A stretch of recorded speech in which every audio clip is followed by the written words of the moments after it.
where oh, I'm just being told that the meeting's being recorded. So we've got these boxes where each box contains an element inside the list, and a little arrow outside of the box says this is a cons cell, and it's going to be attaching itself to the thing on the right hand side of the arrow. And then the circle at the end is basically for an empty list. And just in case there's any doubt, the head of the list is the thing which we call A, the tail is the anatomy part, and then the init is the first part that goes anatom, and the last part is the Y. And just notice that there's some asymmetry here. Obviously, the tail has access to, sorry, the last element points to the empty list. So these things are definitely ordered in some way. So one of the first things we get to learn to do is basically append lists. If you have an empty list and you add a Ys onto the end, then you have a Ys. Otherwise, you're in the x cons x's case, and you want to add Ys onto the end of that. And so what you do is you just cons x onto the front of doing x's append Ys. So what I wanted to just show here is what happens in terms of the persistent data structures under the hood. So suppose you've got these two different words, so you've got hob and you've got bit, so these are just different and distinct lists.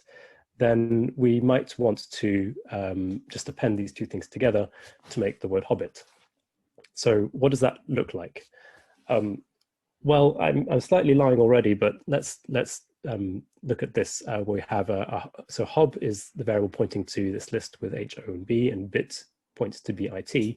And the reason I'm lying slightly is that I would expect things like the letter B to be shared as well. So I could imagine, or you can imagine drawing extra arrows coming out of these boxes that point to shared variables like this B, for instance. But we'll just keep things simple and not show the internal sharing structure of what's going on inside the list for now. And what I really wanted to show is when you do the appending of hob onto bit, we start executing this code up here. And so we start by taking the first letter H from hob, which is this part here. And the thing that I want to stress here is that we actually copy we make a new cons cell. So it's not that somehow this arrow down here where it says H to the O is shared. This is a completely new data structure. It's a new cons cell which contains this H. Now it could be that these H's are shared, but that's not the thing I want to stress at the moment. I want to stress the fact that we have this arrow here, and that's new. And so what we can do is we can continue down the recursion. So we would then call the next x's plus y's, where we're talking about appending ob onto bit. And so the O gets appended, and then we carry on. And then what happens next is that we've hit the empty case of hob, which means that we're in this case up here. And so we just want to append y's, and y's is this whole bit up here. And so we can directly link to that data structure. So what we mean when we talk about persistent data structures is this idea that although we're doing a kind of appending function, we're not doing a kind of mutable update that you might be used to in an ordinary imperative language.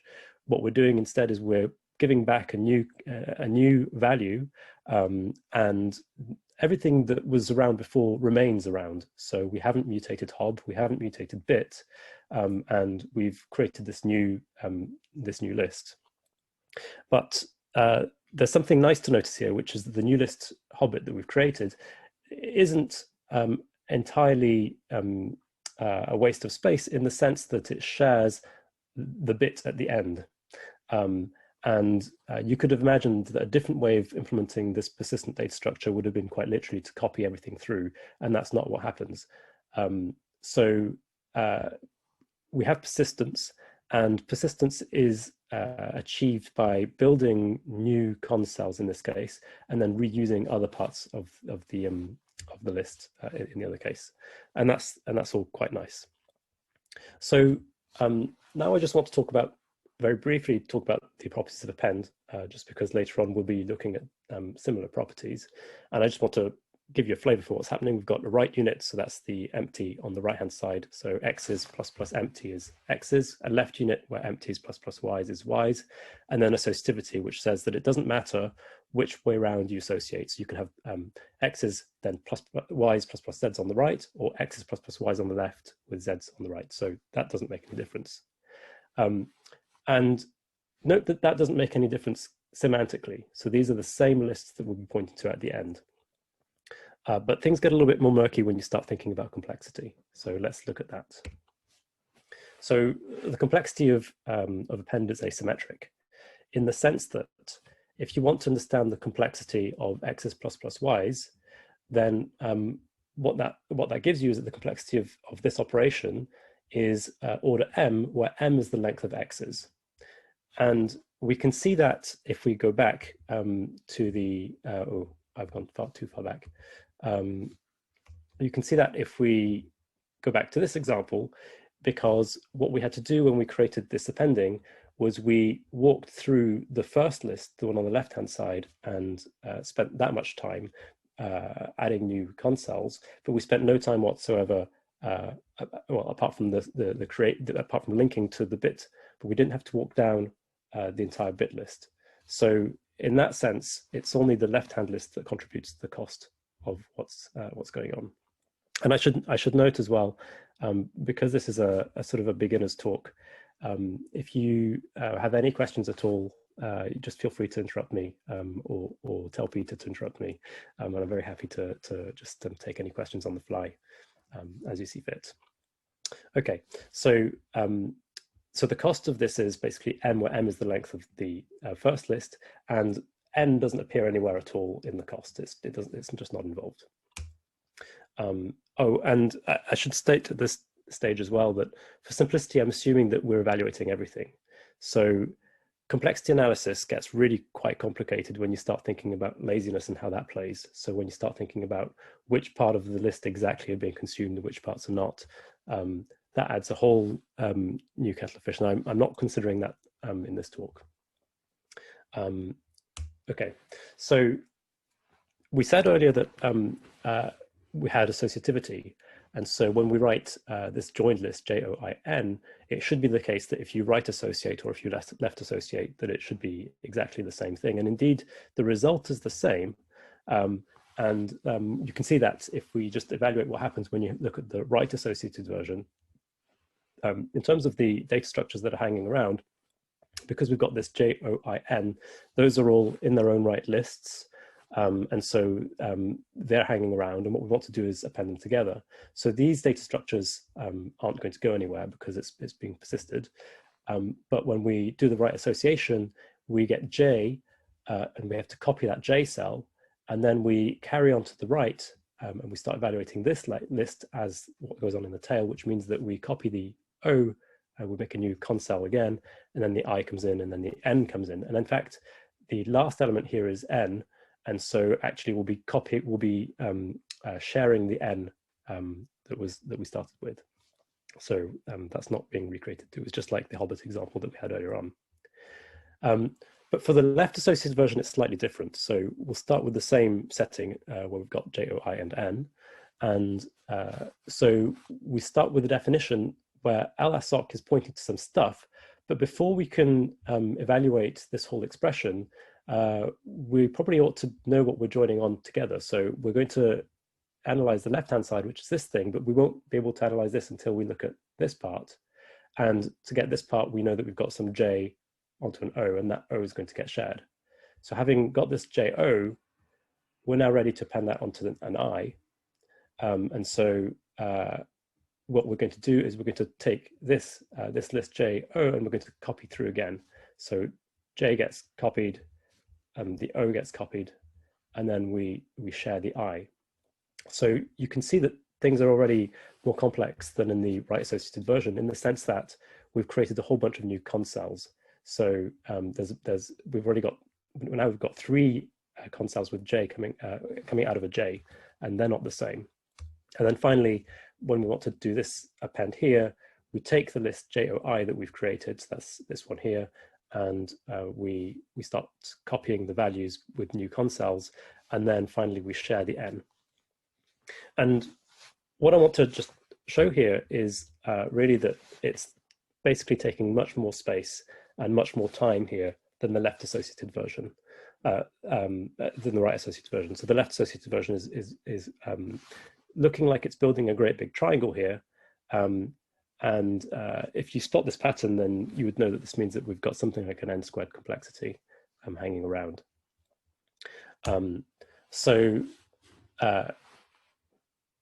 Why do we care about this, and does it really matter? Maybe we should just always remember to make things right associated. Well, that's certainly true. We could say that, when we start defining concat, that we should always favor the concat R version of things and never do the concat L version of things. That's certainly one approach to this. So, the classic don't do that approach to fixing the problem.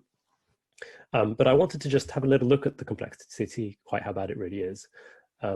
So if we did implement concat as the right appended version of things, then we get this kind of situation where, suppose we have a whole bunch of lists, x is 0, x is 1, x is 2, x is 3, etc. And for simplicity's sake, we're going to say that each of these lists has length k. So we're going to say that n is the length of all of these lists that we're putting together. So this is going to be the list x's, and which will contain x is 0, x is 1, x is 2, and x is 3.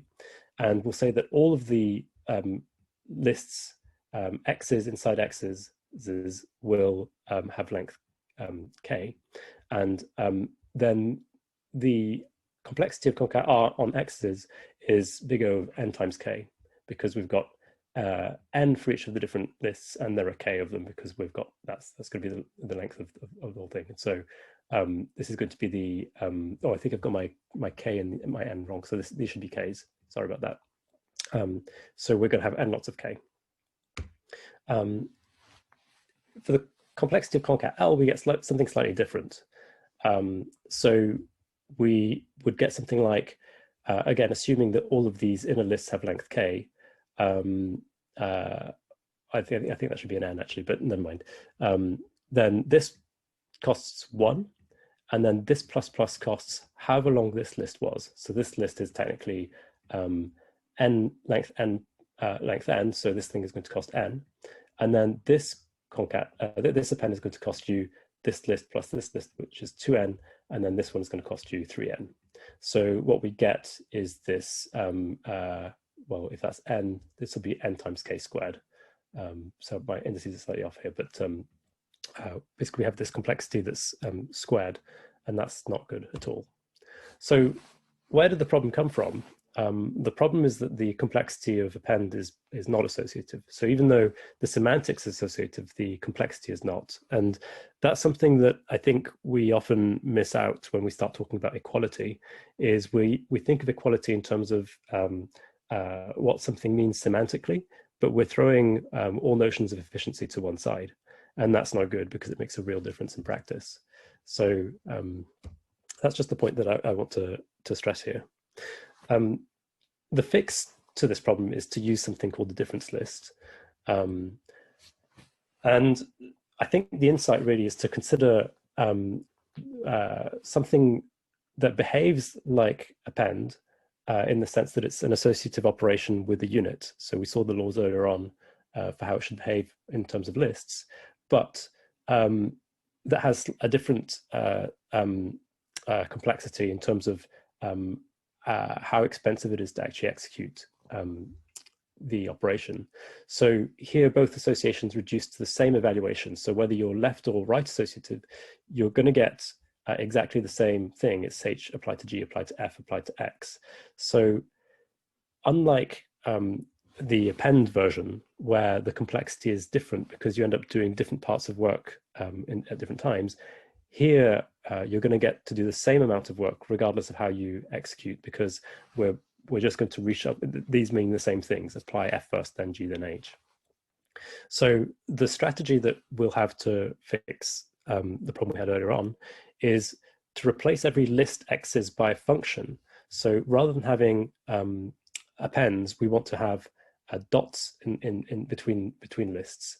And so these things need to become functions rather than lists. So the functions that we're going to do are functions where you do x's plus plus. And the reason for that is that we want to be able to add things to the right. So the new parts are going to the right-hand side. And so we leave this, this open on the right-hand side, waiting for the next part of the list to come in. So we're going to replace every plus plus with dot, and we're going to apply this all to the empty list at the end so that we can just get the list that we want. So applying the strategy improves concatr. So this is the left associated version, which is badly behaved. We turn each list x is 0 into x is 0 plus plus, and x is 1 becomes x is 1 plus plus. Similarly, x is 2 becomes x is 2 plus plus, and so on. The appends become dots. And because this whole thing now is a function that takes a list and produces a list, we need to apply it to something in order to get a list back. So we apply it to the empty list. And what this gives us is this thing here. So we've reassociated this. Basically, the result of this is that we've reassociated the list from being left associated to being now right associated. So everything will work out nicely. For concatr, things get a little bit worse, but not very much, in the sense that if you have these right associations like this, then you perform the transformation, and what you're going to end up with is this great big function applied to the empty list. And then that means that we've got one more plus plus here than in the original version, which means that we've got one extra linear factor to consider when we're appending. So although this technique has worked to fix one case, it hasn't made this one better. It's actually made it worse. Nevertheless, we will stress on. And I think I want to just point out that this work comes back to Hughes in 86, a paper called The Novel Representation of Lists. So the paper, I think, predates Haskell syntax slightly, but it's still quite legible for those of you who want to dig a bit deeper and understand what's going on. And what's happening in the ... that I'm not showing in this talk, at least, is that Hughes discusses how this technique can be used to reverse lists more quickly, and that's the accumulating parameter trick. And so that's also related to all of this. So I think well worth you digging and having a look at that. So the idea that we had so far was basically to change lists into functions that take lists and produce lists. And so what we're going to do is we're going to take that idea, that list to list transformation, and wrap it up into a data type. And we're going to essentially treat d-lists as if they are lists, even though under the hood, these things are functions. So we had a three-part strategy, and the two of the parts were basically to show how we can go from an ordinary list into a d-list. So that says we start with a list x's, and what we'll produce is a d-list with x's plus plus. So that's how we simply transform that. And then the two-list part is going to take our d-list, and we're going to just apply this to the empty list, and then we'll be done. So for the second part, which is where we replace all the plus pluses with dots, we can't do that directly anymore because d-lists aren't functions, they are new type wrappers around functions. So what we could do is, rather than writing dots or plus plus, we could write this triple plus, and then put those between all the d-lists. So instead of writing something like x's plus plus y's plus plus z's at the ordinary list, we would have to write something as follows. Now, here the problem is that each of these x's, y's, and z's are ordinary lists, and so we'd have to transform each of those into d-list representations. So we have to do our from list x's, from list y's, from list z's, and then we need to change all of the intermediate operations to these triple pluses, and then we transform this whole thing into two lists. And this is just a bit too cumbersome. So although this would give us the kind of performance that we need, in the sense that it doesn't matter how we associated our lists when we appended them, this is just too cumbersome to use. So it's more convenient instead to work with a common interface that works for both lists and d-lists. And it's not monoid, it's actually monoid.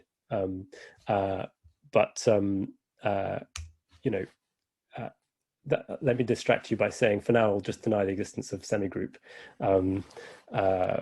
which I think some of you will probably be complaining about me meaning not being completely accurate about how this thing is defined anyway. Anyway, so this has 3 laws that characterize how empty in plus plus works. So you've got the 3 laws, left unit, right unit, and associativity, just extracted out of the specifics of empty lists and append, and now generalized instead into mempty and this diamond operator. So once you've done that, you know, the monoid instance for list is trivial. Basically, it's exactly as I said. The mempty is the empty list, and the diamond is plus plus. And appending 2 lists to d-list instances is also quite simple. So the empty d-list is basically the thing that says, I'm not going to change the empty list that we've got coming in. So this is the identity function that hits here. And then in the other case, we're going to use dot. And I should also note that dot obviously also forms a monoid with unit identity. And all we're doing here is basically a wrapper around that with the d-list prefix. So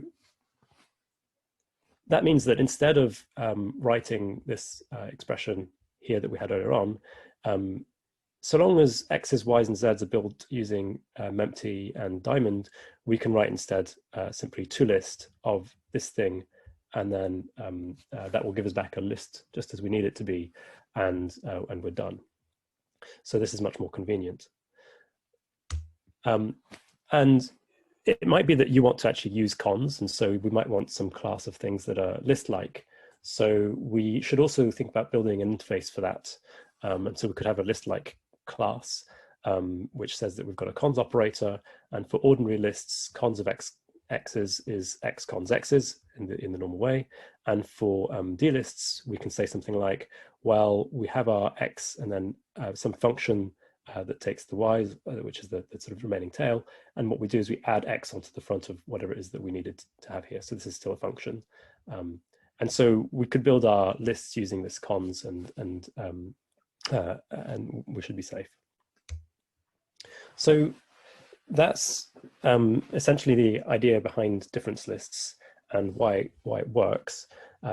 It basically means that we're right associating things. And then the question is, are there any more instances of this particular problem, or do we just need to watch out for lists? And the obvious answer here is yes, there are other problems where this occurs. And in particular, we ought to be thinking about trees. So the classic tree data structure that we have are these ones. And I'm, again, wanting to just forward you to Jannis Voigtlander's paper from 2008 about asymptotic improvement of computations with free monads. It's a more tricky paper than John Hughes' paper, but I think it's a good place to look again for these sorts of questions. So if you're just diving into papers for the first time, I think these are quite nice introductory papers to these sorts of problems. So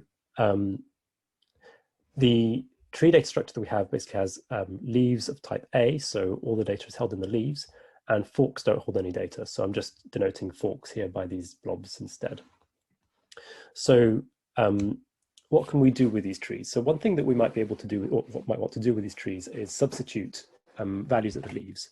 So given a tree with leaves of type A and a function of type A to tree B, so in other words, the idea here is it's a function that looks at the leaf, looks at the value that's inside, and then will graft in a given tree. Then we can produce a tree of B, because what we're going to do is we're going to walk down the entire tree structure. If we find a leaf, then we apply this function k to that leaf to produce a new tree of type B. If we find a fork, then we go down the left branch and we go down the right branch, applying the substitution of k right the way down. So we're going to transform the entire tree. So for an example of what this is, so here is a function bloom. The details don't matter too much, but the idea is really that it's a substitution that says, I'm going to look for some numbers, and if the number is less than or equal to 1, I'm going to just produce that number. Otherwise, I'm going to decrement the number in some leaves and make a fork out of this thing. So let's see how this works.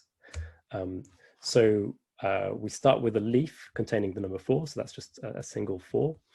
And then if we apply bloom to that, so we're going to take that 4 and we're going to split it up into n-1 on the left-hand side, that's a new leaf here, and n-2 on the right-hand side, that's a 2 here.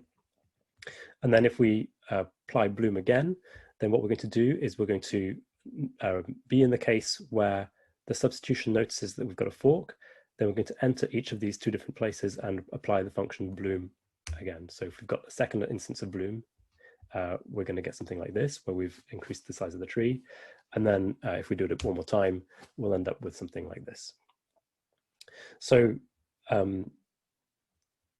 the question here really is, what was persisted, and how does this sort of relate to the list example earlier on, where we had this l-assoc and right-assoc? What is it that we can expect?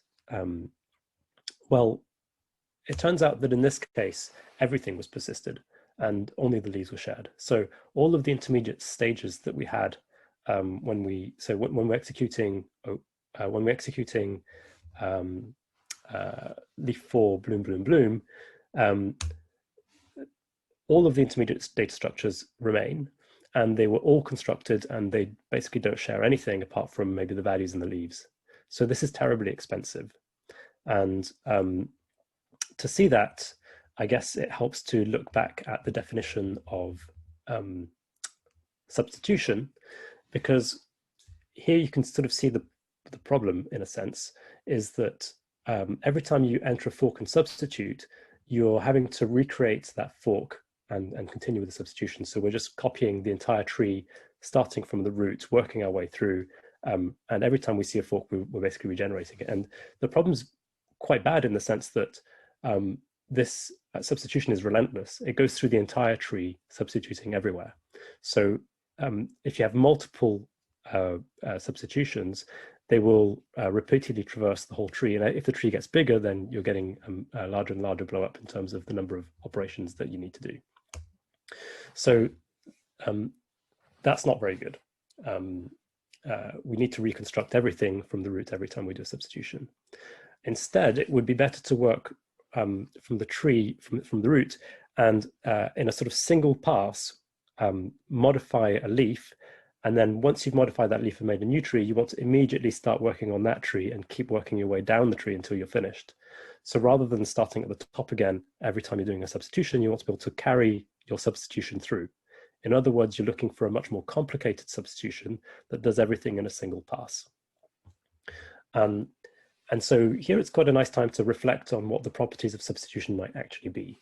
So they're very similar to what we had with the monoid interface earlier on and the interface of append. So we have a right unit. In other words, if you have a tree and you're going to use leaf as your substitution, what you're saying is you walk down the tree, and when you find a leaf, you substitute that leaf with a leaf. So that means that the tree remains unchanged. In terms of the left unit, we don't have an exact left unit. We have something similar. We're saying you have a leaf on the left containing some x, and you want to substitute f, then that's the same as doing fx. So in a sense, f isn't doing very much other than applying itself to this x part. So the leaf constructor is simply sort of passing on the value in. So you can think of leaf as a kind of left unit. In terms of associativity, you get this thing, which is interesting. It says if you have a tree and you want to substitute f, and then you want to substitute g, instead you can start with your tree and then perform this monster substitution, which, given a leaf of leaf value x, will first transform that x using the f substitution, and then substitute g into the result. So that's neat, because it's exactly what we were looking for, in the sense that rather than doing 2 lots of substitutions, we're basically able to walk down and do a single substitution as we go. So that's quite nice. So everything, reassociating everything to the right means that we have a single tree traversal. And we can calculate. So we can say this is the bloom example that we had earlier on. And by associativity, we're going to concentrate on this little part here and apply associativity law, which allows us to rewrite it like this. So that says that we've got our leaf 4, and then when we hit a leaf, we're going to make a substitution that creates the new bloomed tree and then blooms that. But we're not finished yet, because now we have another left associative bind. So we've got this one with this one. So we need to apply this associativity law again, and you end up with this thing over here, which says start with your leaf containing 4, and then we're going to apply a substitution that, given the leaves at the bottom of that, we'll apply this function here, which constructs another bloom, which then gets bloomed and bloomed again. So it's a kind of a single substitution that walks down the tree, applying the function as we require. And that's really the insight towards how we can make this thing more efficient. Rather than retraversing the trees all the time, we're going to just create this complicated function instead for us. Now, we could go back to what we said earlier on in terms of the version of lists, where I said we could avoid writing the lconcat version, and instead we can do an rconcat and just avoid the problem. But here it's kind of, I think it's quite obvious that I would much rather write something like this rather than having to write something like this, which I find much harder to work with. So it's not satisfactory to simply say avoid the problem and always write your code in the right way. Sometimes we do need an interface that allows us to write something that feels natural and yet get good performance out of it. So this is where difference trees come out. And a difference tree, the idea is that we're going to store inside our tree this sort of promise that we're going to be doing a substitution later on. So that, so the idea is that a difference tree basically has this substitution packed into it and promises to, given something of type A, transform it eventually into the B tree that we want. So how do we go from an ordinary tree? Well, we're saying we've got some tree T, and what the difference tree says is, I'm going to provide a substitution, and so that substitution is going to be this thing. And sorry, I need a function that, if you give me the substitution, will apply that to the tree that we need. So this is saying, if you give me the substitution, I'll apply that to the tree that we need. And what the toTree function does is it basically says, we're going to walk down the tree and we're going to apply the leaf function as the substitution that we require. So we saw earlier on that leaves were the right unit of substitution, which means that it's the thing that doesn't touch or transform the tree in any way. So this is the thing that walks down and then just replaces leaves with leaves. So it transforms the sort of the promise that we're going to do substitutions in the right place with the tree where those substitutions have happened.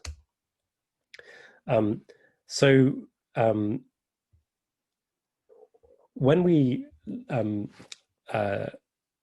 looked earlier on, we at append, we wanted to generalize plus into something that allowed us to work with lists just as with difference lists. So there we wanted to work with monoids and this diamond operator. And here we can work instead with this bind operation, which generalizes away from tree and says it's for some arbitrary m. I might have used the letter T here to make it less scary, but of course, you all know that this is the subtype signature of monads. And if you don't, because you're all supposed to be beginners, then that was a very sneaky way of saying, now you know what a monad is. So just as earlier on, we had monoids sort of coming out of the blue, and the idea with monoids was quite simply, let's have an abstract interface that captures the behavior of the things that we require. We can bring in monads instead. And just as the word monoid is probably unfamiliar to somebody who's just starting out, the word monad will also be unfamiliar, but it's just a word. I could have called this instead something like substitution or subst, and that would have been fine too. But the point is that we have a class here where we have a way of having an A to MA transformation, and that's the thing that didn't touch the leaves.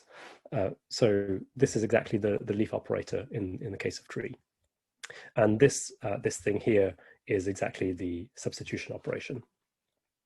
So for difference trees, the thing which creates leaves, roughly speaking, is basically going to take in the substitution and perform that at the bottom. So it doesn't do any, it doesn't change it doesn't change anything about where you expect the substitution to happen. It happens without any interference. And for the bind, what we do here is that we take inspiration from the associativity law, and essentially we allow that associativity to happen inside of this function. So we're basically rejigging things around so that the bind is right associated. So you end up having this lambda x on the right hand side, which says if you can apply your substitution first, and then you carry on doing your bind later on. So this basically traverses down and then eventually applies your function gt in the right place at the leaves, and it continues to do so until it hits the bottom. And just as we had a list-like interface earlier on, we can instead have a tree-like interface, which says, okay, if you've got this tree-like thing, then you might want to be able to write fork. And then what your fork looks like is, if you have a promise that you'll do substitutions ft and gt in those parts, then what your fork is going to do is apply those substitutions on the left and right hand side and reconstruct your fork after the fact. And you can have a smart constructor for leaf as well, which is return. And what that results in really is being able to do something like this, where this is the bloom function that we had earlier on. Now, earlier it was specialized where this thing was tree. Now we want something to be a tree-like instance instead. And the code is essentially the same, except that rather than using constructors, I'm using fork and return here. I could have used the leaf instead from the previous slide. And the blossom example is almost the same as before, except that I now use the word toTree instead, which will ensure that what we get back out is a tree representation. And it ensures that what's inside here is the efficient difference tree that schedules everything in just the right way. So this is exactly analogous to the version of lists, where instead of using append and empty lists, we used the monoidal operations, and that's basically it.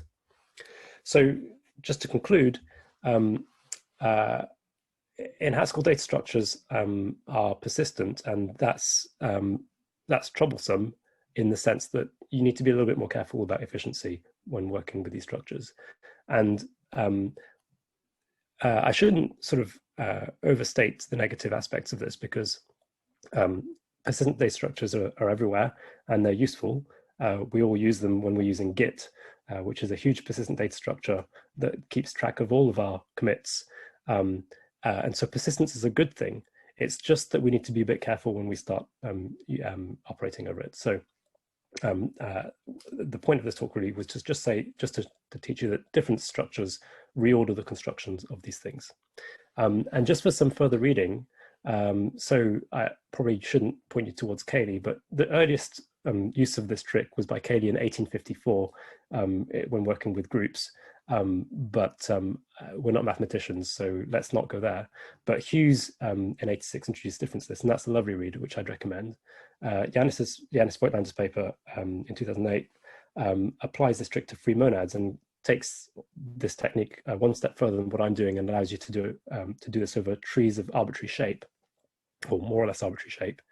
And then for those of you who want to get to do a bit more category theory and understand the roots of where all this comes from, Hintzer in 2012 wrote a really lovely paper, but that will get you knee-deep in category theory about CPS transformations, CPS transforms and count extensions, and how this all links back to theory. So I'd recommend those reads if you really want to dig into this. And with that, I'll finish. Thanks. Thank you, Nicolas. Very interesting. So are there any questions from the audience?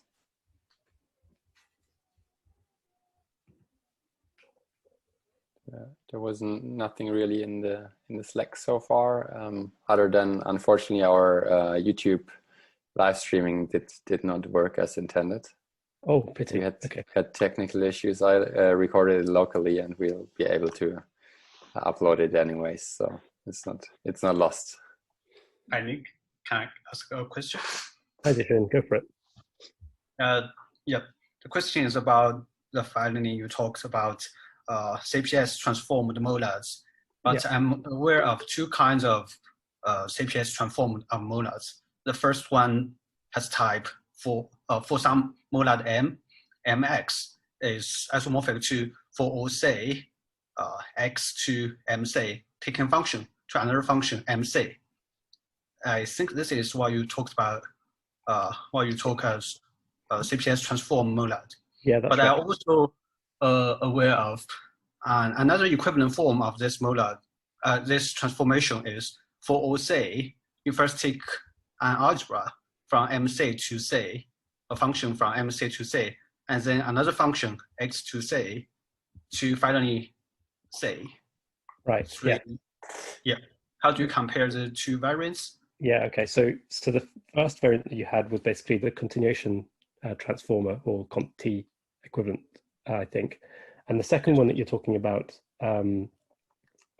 looks to me like what you get out of. So this is a bit. It's a slightly technical question, so I'll have to give you a slightly technical answer. If you look at the right adjunct from the adjunction between F-alg and some category C, then you'll notice that you have a homomorphism. So given a homomorphism, you get back an algebra transformer. So the MC to C part is the algebra in the category alg that you're dealing with, and the X to C part is the homomorphism that you had to feed into the right adjunct to get there. So that's part of so that's at least explaining the signature that you've got.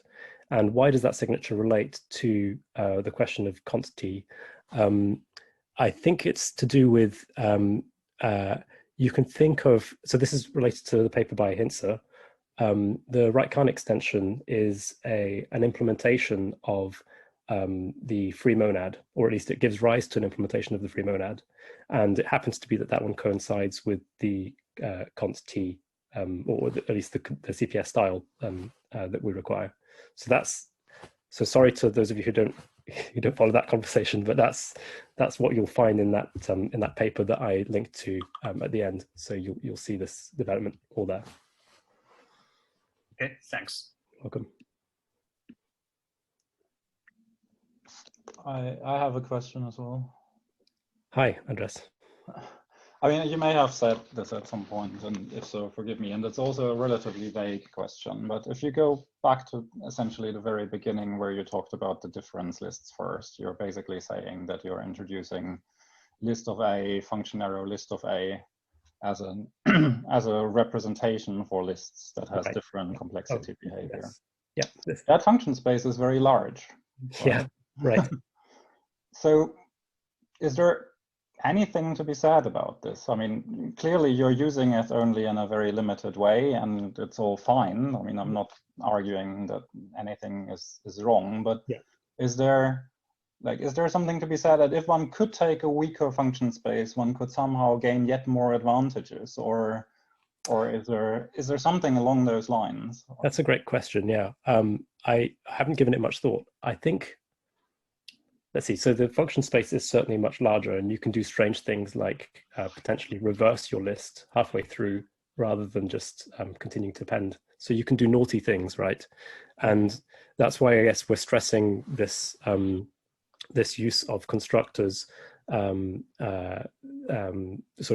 we have this diamond operator, and why I was introducing this list-like interface with cons, because that sort of guarantees that you stay in the realms of safety. I guess we could imagine, although I don't know how exactly, we could imagine trying to make a type that restricts the function space to be only the ones that we want. I suppose the how is by limiting our vocabulary precisely to the constructors that we have here. What we'd get, I guess, is more safety. I guess what we'd also get is something like performance guarantees, because I'm not certain about this, but my hunch is that if we're allowed to embed arbitrary functions into this space, then all bets are off in terms of what we're actually doing. So we could be doing a lot of work. We could be repeating the list 20 times before we append or whatever. So by restricting that function space, we might be able to say something more precise about the complexity, or at least we could say that from the type alone. So yeah, I don't know. This is sort of a slightly rambling answer to a slightly rambling question, I think. Hopefully that yeah, no, that's perfectly fine. I mean, yeah, it was not a very targeted question. Yeah. Yeah, thank you. Thank you. Are there any other questions?